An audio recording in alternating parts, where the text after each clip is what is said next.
Iraan satub paanikasse, kui näeb, kuidas Ameerika Ühendriikide sõjaväelased tõusevad pardale laevale, mis on seotud nende niinimetatud kummituslaevastikuga, operatsiooni käigus, mida filmiti India ookeanil, samal ajal kui Trump karmistab salakaubana veetava naftablokaadi, mis varustab režiimi ja jõuab isegi Hiinani.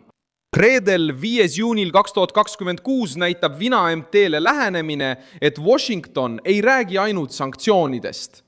Nad panevad välja väed, helikopterid ja avaldavad tõelist survet marsruudile, mida Teheran kasutab raha sisse toomiseks isegi sanktsioonide all. Sanktsioneeritud laevast on saanud tugeva sõnumi sümbol. Mida see laev vedas? Miks Hiina sellesse loosse segatud on? Kuidas Trump kavatseb veelgi rohkem survet avaldada? Ma räägin sulle kohe kõigest sellest. Kui sulle meeldib selline otsekohene ja keerutamiseta sisu, siis kaalu tellimist, sest siin on iga päev selliseid videoid. Ameerika Ühendriikide sõjaväelased viisid läbi meretõkestuse MT Davina vastu. Sanktsioneeritud ja ilma tunnustatud liputa alus, mis asus India ookeanis, Indo-Vaikse ookeani väejuhatuse vastutusalas. Ameerika võimud teatasid operatsioonist kui osast ülemaailmsest kontrollist laevade üle, keda süüdistatakse Iraanile materiaalse toe andmises. Kaadritel lähenevad helikopterid, sõdurid laskuvad köite abil ja meeskond liigub mööda tekki edasi. See polnud tavaline külastus, vaid sõjaline operatsioon Teherani salajase naftatööstuse olulise osa vastu. MT Davina ei sattunud sellesse kriisi juhuslikult. Laev oli juba alates 2024 aasta oktoobrist USA sanktsioonide all seoses Iraani naftakaubandusega. Seda seostatakse ka nimega Lenore ja vale lipu registreeringutega. See on manööver, mida kasutavad laevad, mis püüavad vältida jälgimist, kontrolli ja majandussanktsioone. See on niinimetatud kummituslaevastik, tankerite, varifirmade ja segaste marsruutide võrgustik, mis võimaldab Iraani režiimil müüa naftat isegi siis, kui Washington püüab rahavoogu katkestada. Last muudab juhtumi veelgi tundlikumaks. Rahvusvahelised väljaanded viitasid laevade jälgimisandmetele, mille kohaselt suutis see supertanker vedada kuni 2 miljonit tonni. Iraani naftatanker oli peaaegu täis, kui see avastati Sri Lanka lõunaranniku lähedal.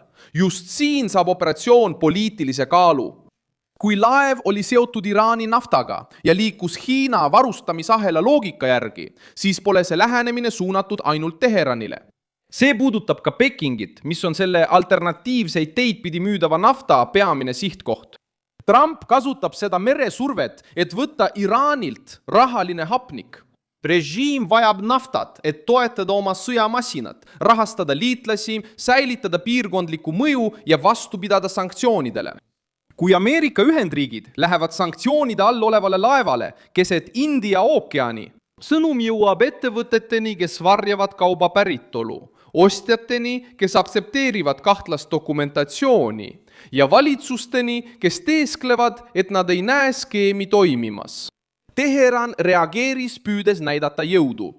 Iraani merevägi väitis, et olevat tulistanud hoiatuseks rakette ja droone Ameerika sõjalaevade pihta Omaani lahes.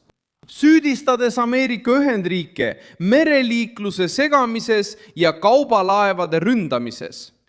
Washington eitas, et Iraani väed oleksid rünnanud või tulistanud Ameerika laevade pihta. Iraani sisemise narratiivi jaoks näitab see versioon vaprust, kuid Washingtoni jaoks näitab see režiimi meeleheidet, kui nende mereteed jälgitakse, blokeeritakse ja paljastatakse. Kriis mõjutab ka läbirääkimisi. Iraaniga seotud allikad hakkasid ütlema, et kõnelused Ameerika Ühendriikidega on pärast USA tegevust merel ja Iisraeli liikumisi Liibanonis takerdunud või pole edenenud. Trump jätab endiselt võimaluse kokkuleppeks avatuks, kuid ei leevenda survet. Valge Maja ei peata läbirääkimisi. Läbirääkimisi peetakse blokaadi ajal.